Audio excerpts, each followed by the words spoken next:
Praise the Lord. கர்த்தருக்கு மகிமை உண்டாவதாக. இந்த காலை வேளையிலே ஒரு சிறிய தியானத்தை பார்ப்போம்.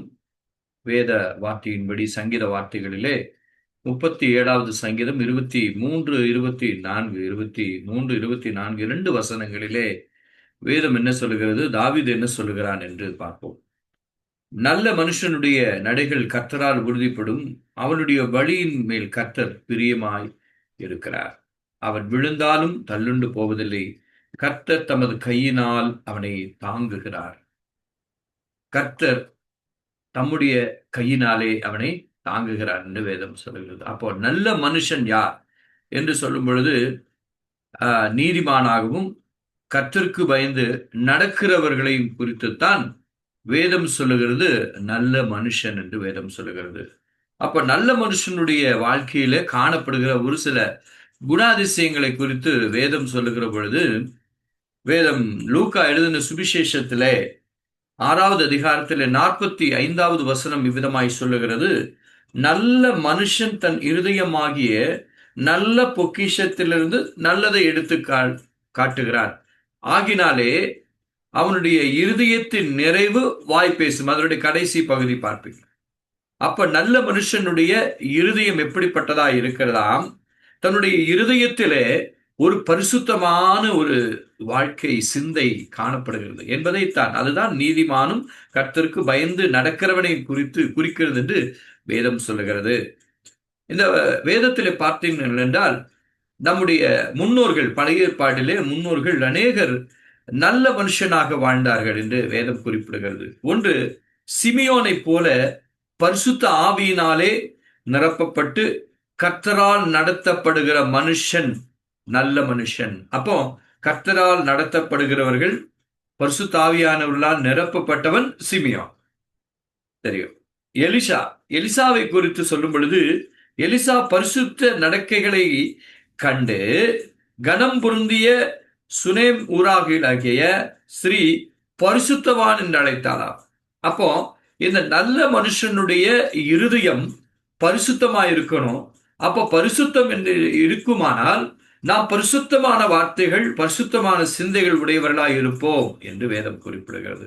அதனால்தான் நல்ல மனுஷனுடைய இருதயம் எப்படி இருக்குமா? பரிசுத்தமா இருக்கும். ஆகினால்தான் வேதம் சொல்லுகிறது, கர்த்தர் எப்படி பார்க்கிறாரு? இருதயத்தை பார்க்கிறார். ஆனால் மனுஷனோ பார்க்கிறாங்க, முகத்தை பார்க்கிறார் என்று வேதம் சொல்லுது. அப்போ இருதயத்தில் சுத்தம் உள்ளவன் அப்படின்னு சொல்லியிருக்காரு. அப்போ இருதயத்தில் சுத்தம் உள்ளவன் தான் பரிசுத்தவான், அவன் தான் நல்ல மனுஷன் என்று வேதம் குறிப்பிடுகிறது.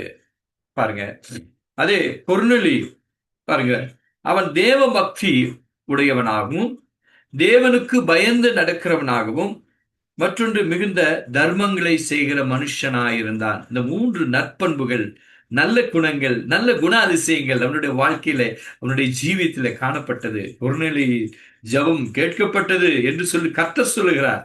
என் அன்பு தேவனுடைய பிள்ளைகளே, சங்கீதக்காரன் தாவீது இந்த நல்ல மனுஷனுடைய காரியங்களை குறித்து ஒரு பக்தன் பாதினார். என் கால்களை ஸ்திரப்படுத்தும் என்று சொல்லி, ஆண்டவரே நான் பலனற்று போனேன், என்னுடைய கால்களை ஸ்திரப்படுத்தும் என்று தாவீது சொல்லுகிறார்.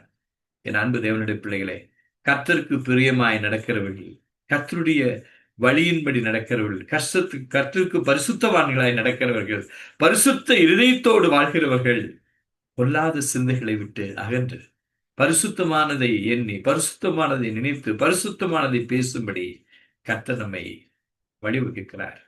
ஆகினாலே நாம் தான், அவர்கள் தான் நல்ல மனுஷன் என்று வேதம் குறிப்பிடுகிறது. ஆகினாலே காலேபு நல்ல மனுஷனை போல உத்தமனாய் தேவனை பின்பற்றுகிற மனுஷனாய் இருந்தான் காலேபு. இப்ப நிறைய சொல்லிட்டு போலாம். பாருங்க, தன்னுடைய குடும்பத்தை நல்வழியிலே நடத்துகிற மனுஷன் நல்ல மனுஷன். எவ்வளவு வேதத்துல நமக்கு சொல்லப்படாத வார்த்தைகளே இல்லை, ஆலோசனைகளே இல்லை. ஆனால் இந்த ஆலோசனைகளை எல்லாம் நாம் கேட்டு அதன்படி நடந்தால் நாம் கர்த்தருக்கு பிரியமானவர்களாய் நடப்போம். அவர்களுடைய நடைகள் தான் கர்த்தரால் உறுதிப்படும். அவனுடைய வழிகள் மேல் கர்த்தர் பிரியமாயிருக்கிறார். அவன் ஒருபோதும் தள்ளாடுவதில்லை என்று வேதம் சொல்லுகிறது. என் அன்பு தேவனுடைய பிள்ளையே, நாம் ஒப்புக் கொடுப்போம். ஆண்டவரே, எங்களுடைய கால்களை ஸ்திரப்படுத்தும், என் கால்களை பலப்படுத்தும் என்று. கர்த்தாவே, நீ நினைச்சவன், என் கால்களை ஸ்திரப்படுத்தும் என்று சங்கீதக்காரன் தாவீது பாடுகிறதை பார்க்கிறோம்.